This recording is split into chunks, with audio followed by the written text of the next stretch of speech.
paz do Senhor. Para quem não está lembrado, meu nome é Joyce. Eu sou professora dos adolescentes aqui em Maceió, na Igreja Assembleia de Deus do bairro do Farol. E hoje, a gente vai estar juntos novamente online aqui estudando mais uma lição. Nesse trimestre a gente está estudando sobre a história da igreja para os adolescentes. E hoje a gente vai estar falando sobre o nascimento histórico da igreja, Então vamos orar para a gente poder começar mais essa lição, certo? Oremos. Paizinho querido, eu quero te agradecer por mais essa oportunidade, Pai, de estarmos juntos, aprendendo, Pai, um pouco mais sobre a Tua Palavra, aprendendo um pouco mais sobre o nascimento da história, Pai, e qual a importância disso para as nossas vidas nos dias de hoje, e quais as lições que podemos tirar também disso e crescermos, Pai, assim, em conhecimento. Quero também colocar diante de Tu os pedidos que cada um tem em seu coração, que Tu possa realizar conforme a Tua boa, perfeita e agradável vontade, Pai. Te agradeço por tudo. Amém. Amém? Vocês já pegaram sua lição e a sua Bíblia para estarem acompanhando? Vamos lá, quem não pegou, pegue. A gente vai começar, lendo um texto que se encontra em Atos, capítulo 2, do 1 ao 11. E depois do 37 ao 41, os versículos. Mas antes da gente ler, eu quero passar um desafio para vocês, na verdade, uma pesquisa para vocês estarem fazendo. Como a gente está falando sobre o nascimento histórico da igreja, eu queria saber de vocês se vocês sabem como a igreja, nossa igreja surgiu, O nascimento da nossa igreja aqui em Maceió, no estado de Alagoas também, como se deu, vocês sabem? Vou deixar para vocês pesquisarem, tá? Como é que se deu, como foi a chegada dos missionários aqui. A gente sempre trata muito desse assunto quando a igreja está completando o ano, A gente sempre está relembrando esses fatos, mas se você não conhece, procure saber, Como se deu a chegada dos primeiros missionários aqui, se foi fácil para eles se instalarem, se as pessoas trataram ele bem, quantas crentes tinham na primeira igreja, quantos tem hoje, você sabe? Onde foi localizada a primeira igreja? Será que foi lá no bairro do Farol, na sede? Já vou dar spoiler que não foi. E onde é que foi? Então, como é o nome do primeiro pastor, essas coisas, tudo sobre o nascimento da igreja, procurem saber. Se você não é daqui também, da cidade de Maceió, ou do estado de Alagoas, procure saber como é que se deu o nascimento aí da sua igreja. E se você também é de outro bairro, que não seja lá do Farol, e até mesmo do Farol, procure saber como se deu o nascimento ali, a construção da sua igreja, em que ano se deu, no seu bairro, a igreja que você frequenta, como foi o surgimento, quem foi o primeiro pastor de lá, se ele sofreu alguma dificuldade, se a vizinhança aceitou ele bem. Procure saber tudo isso, é muito importante, porque às vezes a gente chega na igreja e já vê lá toda bonitinha, com bancos confortáveis, mas às vezes no começo não foi assim, Às vezes o primeiro pastor teve dificuldade, eram poucos os membros, então é muito bom isso, a gente saber como se deu esse início da nossa igreja. Então eu vou deixar essa pesquisa para vocês fazerem, tá bom? E aí vamos começar, como eu disse, lendo o texto que se encontra em Atos dos Apóstolos, capítulo 2, a partir do versículo 1 até o 11, depois do 37 e 41. Vamos ler? Diz assim: Chegando o dia de Pentecostes, estavam todos reunidos num só lugar. De repente veio do céu um som como de um vento muito forte, e encheu toda a casa na qual estavam assentados. E viram que pareciam línguas de fogo, que se separaram e pousaram sobre cada um deles. Todos ficaram cheios do Espírito Santo e começaram a falar noutras línguas, conforme o Espírito os capacitava. Havia em Jerusalém judeus devotos a Deus vindo de todas as nações do mundo. Ouvindo-se o som, ajuntou-se uma multidão que ficou perplexa, pois cada um os ouvia falar em sua própria língua. Atônitos e maravilhados, eles perguntavam: Acaso não são galileus todos esses homens que estão falando? Então, como os ouvimos cada um de nós em nossa própria língua materna? Partos, medos e elamitas, habitantes da Mesopotâmia, Judéia e Capadócia, do ponto e da província da Ásia, Frígia e Panfilha, Egito e das partes da Líbia, próxima a Cirene, visitantes vindos de Roma, tanto judeus como convertidos ao judaísmo, cretenses e árabes. nós os ouvimos declarar maravilhas de Deus em nossa própria língua. E aí depois disso, Pedro ele começa a pregar, né? Aquela famosa pregação de Pedro. Ele começa a citar textos do Antigo Testamento e começa a falar que o Jesus que eles crucificaram era o Filho de Deus, né? Que veio para salvar. E aí no versículo 37 continua assim: quando ouviram isso, ficaram aflitos em seu coração e perguntaram a Pedro e os outros apóstolos: irmãos, que faremos? Pedro respondeu: arrependam-se e cada um de vocês sejam batizados em nome de Jesus Cristo para perdão dos seus pecados e receberão o dom do Espírito Santo, pois a promessa é para vocês, para os seus filhos e para todos que estão longe, para todos quantos o Senhor, o nosso Deus, chamar. Com muitas outras palavras os advertiam e insistiam com eles: salvem-se dessa geração corrompida. Os que aceitaram a mensagem foram batizados, e naquele dia houve um acréscimo de cerca de 3.000 pessoas. Que bênção, né? E é um exemplo para a gente de para que pedir o batismo com o Espírito Santo, né? A gente não pede para ser batizado para ser melhor que o outro ou para ser mais santo, né? Eu sou mais santo porque tenho o batismo com o Espírito Santo. Não. O batismo com o Espírito Santo é para que a gente seja revestido, né? E tenha autoridade para pregar o Evangelho para as outras pessoas, né? Então, o batismo com o Espírito Santo é isso. E naquele momento as pessoas elas foram salvas e foram batizadas também, né? O que proporcionou a expansão do Evangelho pelo mundo conhecido da época. Porque aquelas pessoas iam voltar para as suas cidades, né? E iam pregar o Evangelho, né? Porque quando Jesus ele chama os discípulos ali, começa a igreja, né? Começa a igreja, mas essa igreja ela começa a pregar dentro de Jerusalém, né? As pessoas começam a falar sobre Jesus, sobre o Evangelho ali dentro de Jerusalém, né? O Evangelho fica ali, e aí quando há o revestimento de poder, os discípulos agora estão prontos, né? Para ir até os confins da terra pregar sobre Jesus, né? Falar do Evangelho, da palavra de Deus, porque agora eles estão revestidos. E aí os apóstolos eles começam com essa missão, né? Como eu disse, primeiro o Evangelho foi pregado ali para os judeus, né? E a igreja de Jerusalém ela ia aumentando cada vez mais. E aí teve um fato também que proporcionou o Evangelho se expandir pelo mundo, que foram as perseguições, né? E ali começa com Estevão. Eu acho que todo mundo aqui lembra da passagem de Estevão, né? Quando Estevão ele é apedrejado, as pessoas, os cristãos, eles ficam com medo. Então eles começam a sair de Jerusalém fugindo, e aí por onde eles vão passando, as cidades que eles vão passando, eles vão pregando o Evangelho, vão falando de Jesus. E é dessa maneira que o Evangelho ele alcança todo mundo conhecido da época, né? Outra pessoa, né, que ele é importante também nessa fase de pregar o Evangelho é uma pessoa que estava ali no apedrejamento de Estevão, né, que é Paulo. O apóstolo Paulo, como todos sabem, ele era perseguidor também, né?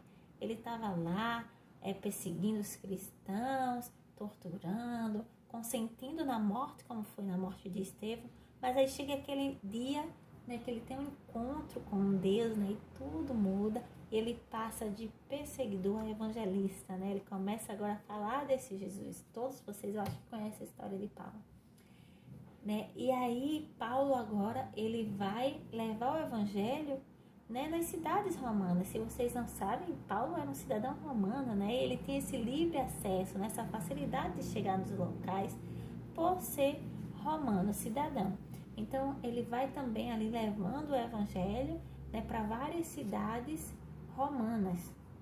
E aí a igreja que havia começado com 120 membros agora tinha se espalhado, né, por todo o Império Romano.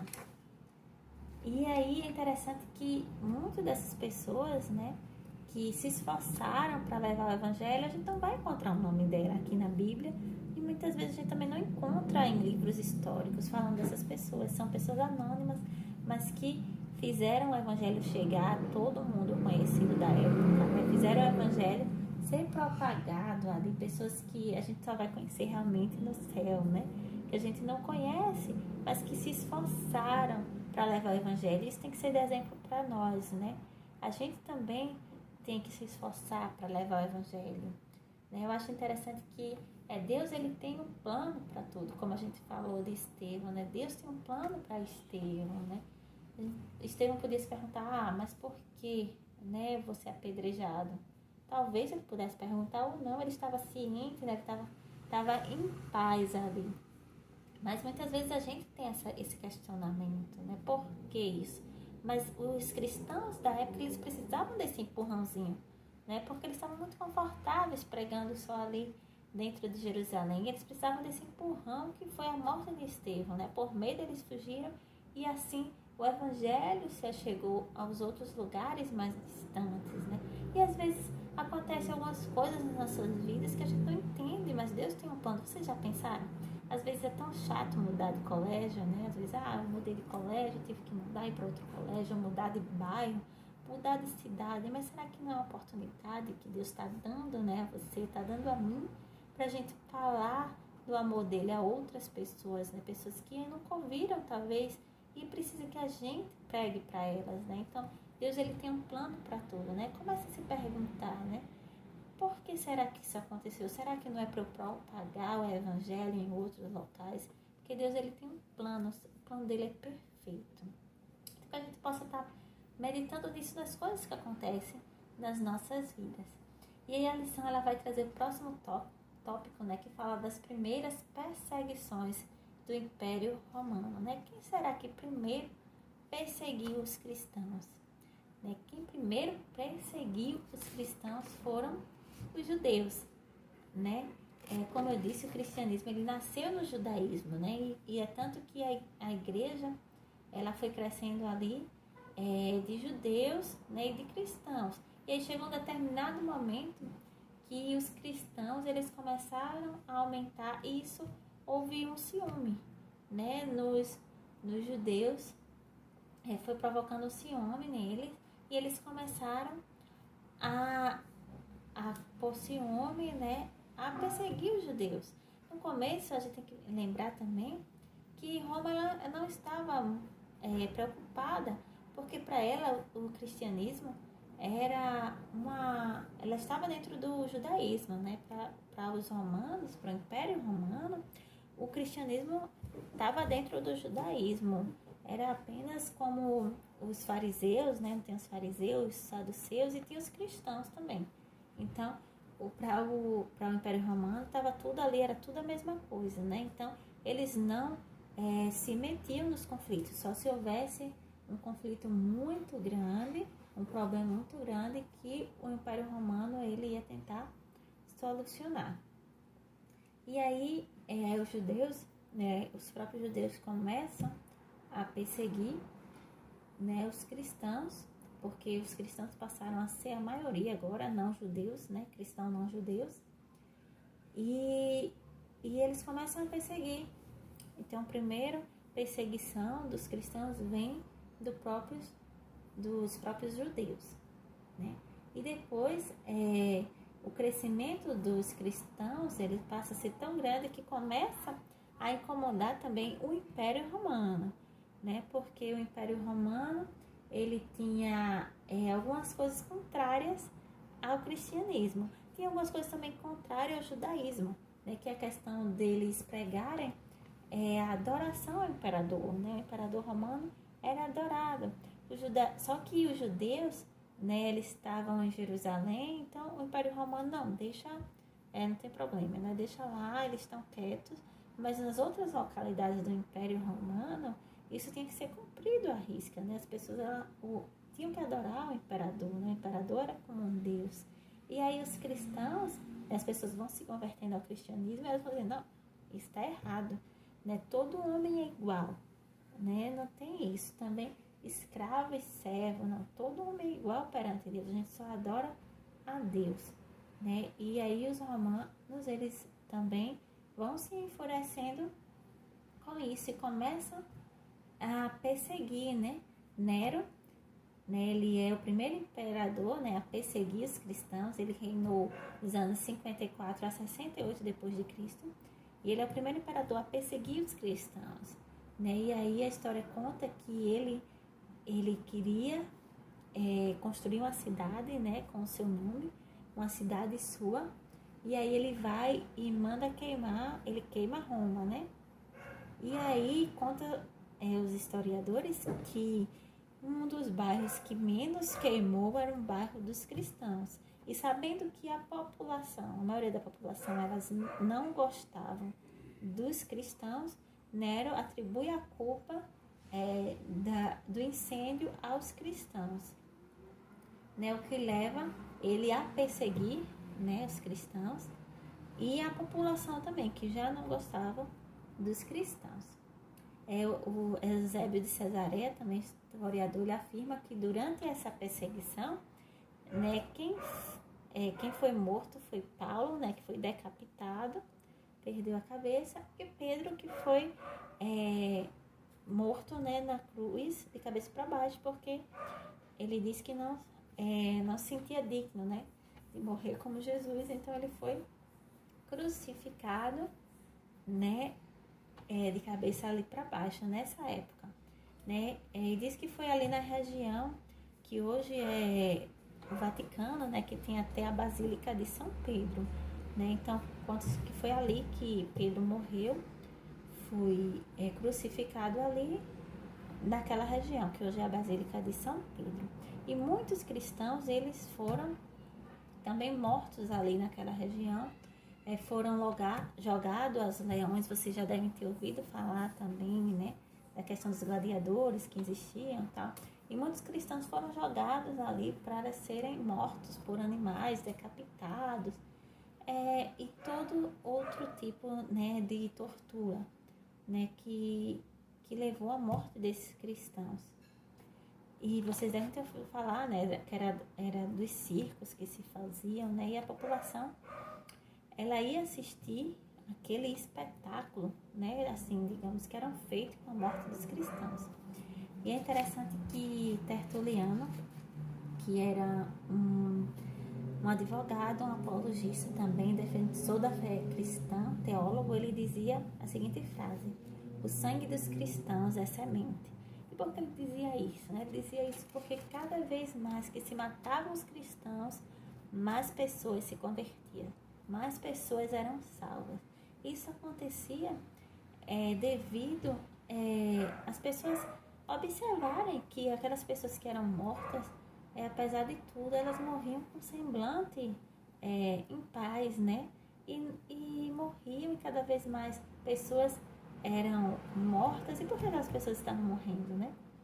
Então as pessoas, apesar de irem assistir aqueles espetáculos, elas entendiam que havia algo diferente naquelas pessoas.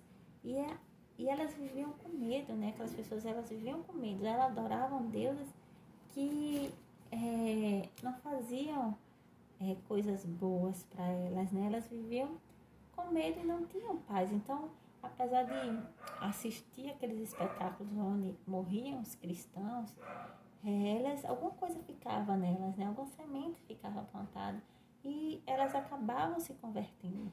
Por isso que Tertuliano dizia isso, né? O sangue de Cristo é semente, porque cada vez mais que morriam cristãos, mais pessoas se convertiam ao cristianismo.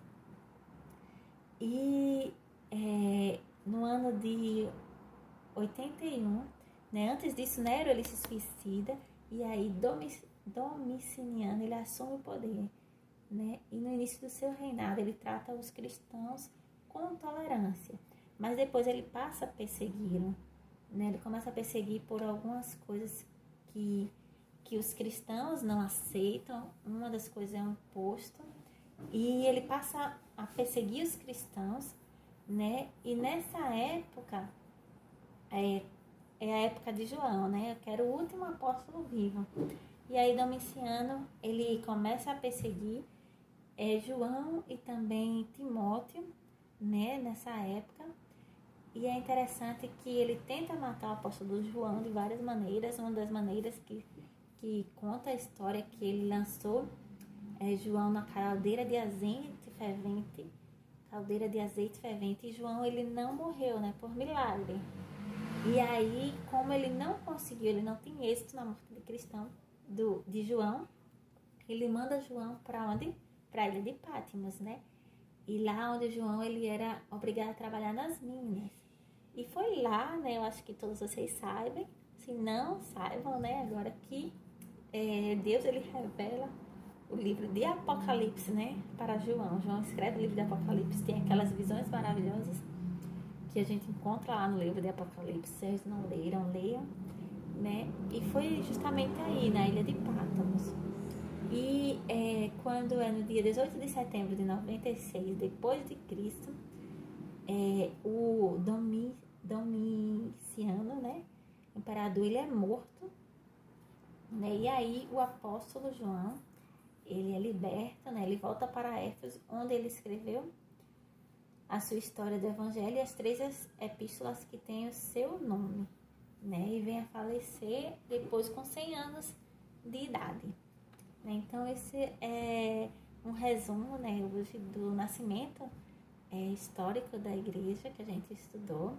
Então, lembrem do que eu disse no começo, pesquisem sobre como surgiu, né, a igreja no seu estado, da gente, no caso aqui em Alagoas, como surgiu no seu bairro.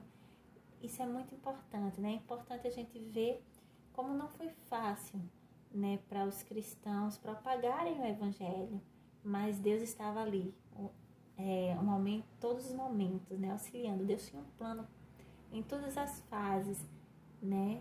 E até na morte de cristãos, mais cristãos se convertiam, né? Isso é um milagre, realmente é maravilhoso, a gente saber disso. Que isso possa nos dar motivação de pregar o evangelho cada vez mais, né? De alcançar as pessoas com o evangelho de Cristo. E aí eu queria ler aqui no finalzinho da lição, que fala a conclusão, né, para vocês, diz assim: a partir dos acontecimentos ocorridos na festa de Pentecostes, a igreja passa a fazer parte da história da humanidade. As atitudes dos primeiros cristãos mudaram o comportamento de grande parte da sociedade. Também devemos influenciar as pessoas que estão à nossa volta, pois o fundador da igreja o chamou para ser sal para a humanidade e luz para o mundo, né? Então foi para isso que Deus nos chamou, então que a gente possa estar disposto, como aqueles cristãos, né, que a gente falou que muitos nem sabem o nome deles, mas eles estavam ali pregando o evangelho. E todo mundo daquela época, né, o mundo que era conhecido naquela época, ficou sabendo de Jesus. Será que o nosso mundo hoje, que a gente já conhece tudo, existem ainda pessoas que não conhecem do evangelho? Infelizmente a gente vai responder que sim, né? Existem pessoas que não conhecem ainda sobre Jesus, né? Essas pessoas precisam ser alcançadas. E muitas pessoas a gente acha que é só lá longe, né? Em outros países, mas às vezes um amigo nosso não conhece realmente Deus verdadeiramente, né? Ouviu falar sobre Deus, mas não sabe que Deus ele está próximo de nós, né? Que ele mandou o seu filho, né, para que a gente pudesse ser salvo. Então, que a gente possa estar aproveitando todas as oportunidades para, assim como aqueles missionários, né, os primeiros que chegaram aqui ao Brasil, ao nosso estado, a gente também possa estar levando o evangelho às outras pessoas, né? Então é isso, foi muito bom estar com vocês hoje. Até a próxima lição. Beijo!